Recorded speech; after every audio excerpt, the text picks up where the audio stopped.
Welcome back to Open Sales Expeditions. I'm Kelby. I'm Charla. And I'm Zach. In this video, our scavenger hunt has taken us to the beautiful island of Ireland, known for its rugged coastlines, ancient castles, and landscapes that feel like they were pulled straight from a storybook.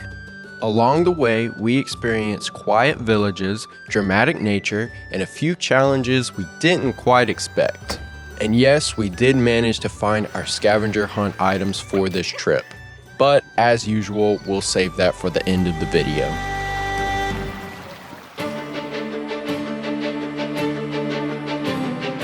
One of the first things you should know about traveling through Ireland is how you plan to get around. While buses and guided tours exist, we chose to rent a car so we could explore at our own pace, which definitely came in handy when venturing off the beaten path. For those coming from America, keep in mind that Ireland drives on the left side of the road with the steering wheel on the right. It feels strange at first, but after a little while you do adjust, just like we had to do in South Africa. The roads, especially in the countryside, are extremely narrow, sometimes only wide enough for one car. So take your time and drive carefully, otherwise you might run into some issues like we did. I haven't recorded anything.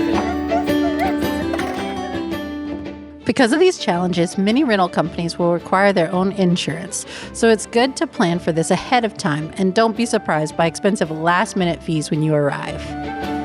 We navigated around a majority of the island with our rental car, and although you can cover a lot of ground quickly, make sure to give yourself a little extra time to stop and smell the roses along the way. We found tons of little gems en route to our destinations each day.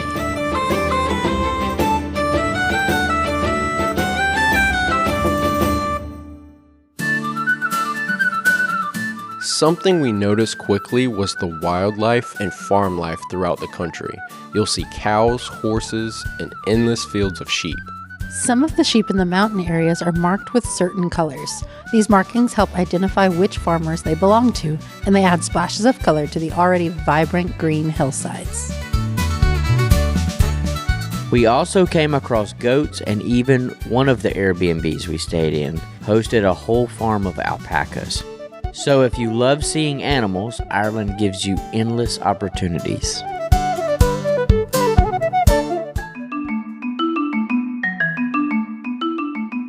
If you're bringing electronics, Ireland uses Type G outlets. Power adapters can be purchased online before your trip or in local stores once you arrive. For cell service, most places have Wi-Fi, but I recommend using an eSIM, which allows you to access high-speed data throughout the country without having to swap physical cards. These work very well even in many rural areas, and also are cheap. The most reliable service plan would be to purchase travel days through your normal provider. However, this will be the most expensive. As far as local currency goes, it's good to know that the island is divided into two regions, Northern Ireland, which uses the British pound, and the Republic of Ireland in the south, which uses the euro. Where we crossed, there was no physical border between them, so you may cross from one to the other without even realizing it. The prices throughout Ireland were on the more expensive side. Even as Americans, we noticed our dollar didn't quite go as far as it would back in the US due to the currency exchange. But the memories were certainly worth it.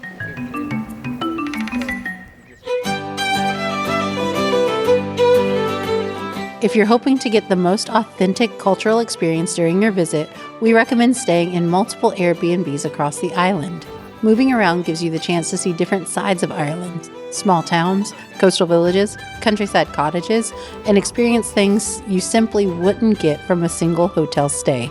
Plus, Airbnbs are often surprisingly affordable, making it easy to stretch your budget while still getting that cozy local feel.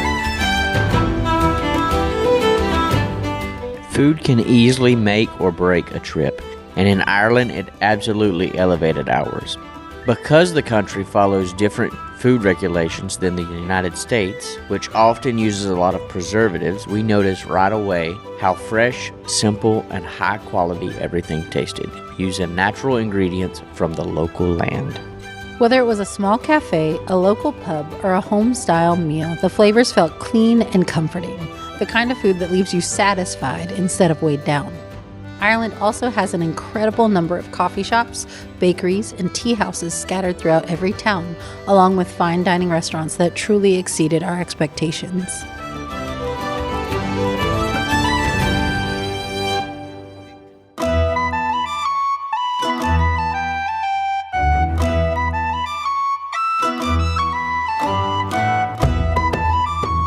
One of the signature marks of Irish culture is its architecture, more specifically its castles, which it certainly is not short of. We saw so many everywhere we turned, and each one told a story.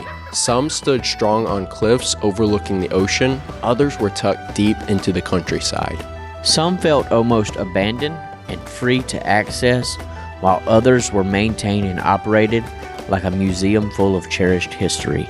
Places like Dunluce Castle and the Rock of Cashel were incredible to see in person. Even the ruins we were originally unaware of had a beauty of their own. The amount of history in these structures is amazing. Seeing them up close gives you a new appreciation for Ireland's past and the people who lived here centuries ago.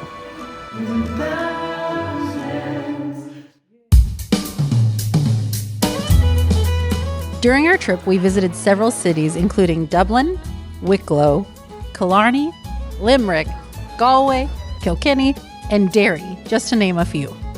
Each one had its own rhythm and pace. Dublin is fast-paced and full of history. It's a big city with large buildings and lots of people. This would be an area to find a good spot to park and walk around. Kilkenny feels medieval with its narrow lanes and castle views.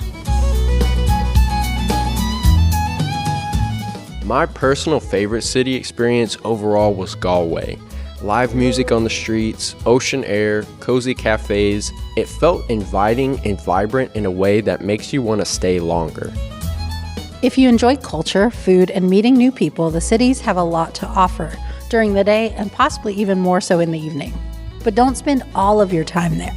The countryside is just like a real-life fantasy. Glendalough comes to mind. It's an area of the Wicklow Mountain region that offers several hiking trails, beautiful landscapes, and ruins to admire.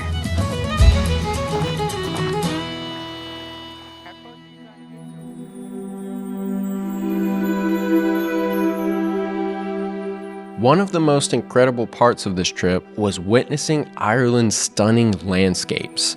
The scenery slowly shifts from quiet countryside roads to dramatic coastlines and rolling green hills.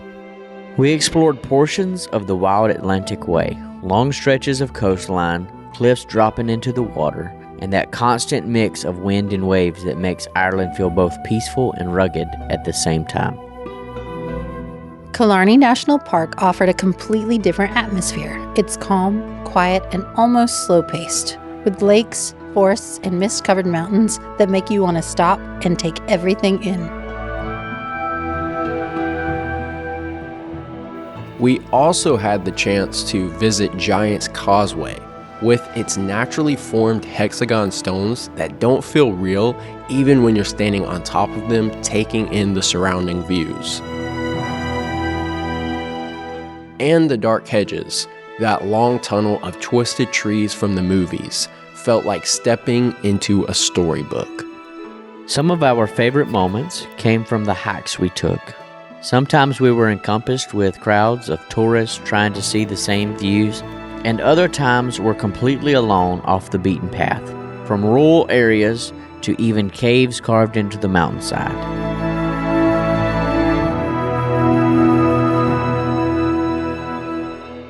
While you're out and about, you do want to make sure to bring a rain jacket.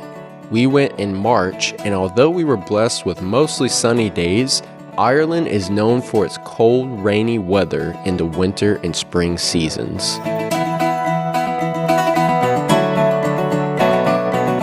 Most people throughout Ireland speak English, but you'll also notice road signs and towns with names written in Gaeilge, or Irish Gaelic, which is the native Celtic language of the region. The people in Ireland are wonderful. Locals are quick to offer help, give directions, or strike up conversation. And there's a warmth here that makes you feel welcome from the beginning. We even had the pleasure of connecting with some new friends in the heart of the island. A family welcomed us into their home for a meal as we talked for hours into the night about Ireland's history, culture, and so much more.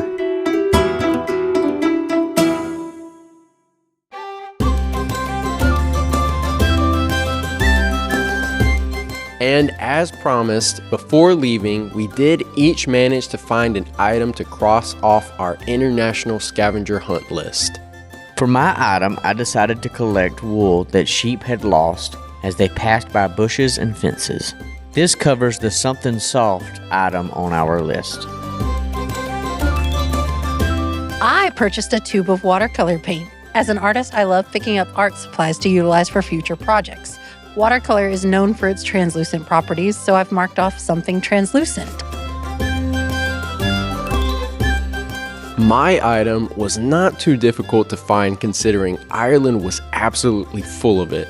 I found myself lying in it more times than I could count, and it was extremely soft like a nice bed of green clovers. The item I will be scratching off my scavenger hunt list is a blade of grass. And what better place to find a blade of grass than in the lush fields of Ireland?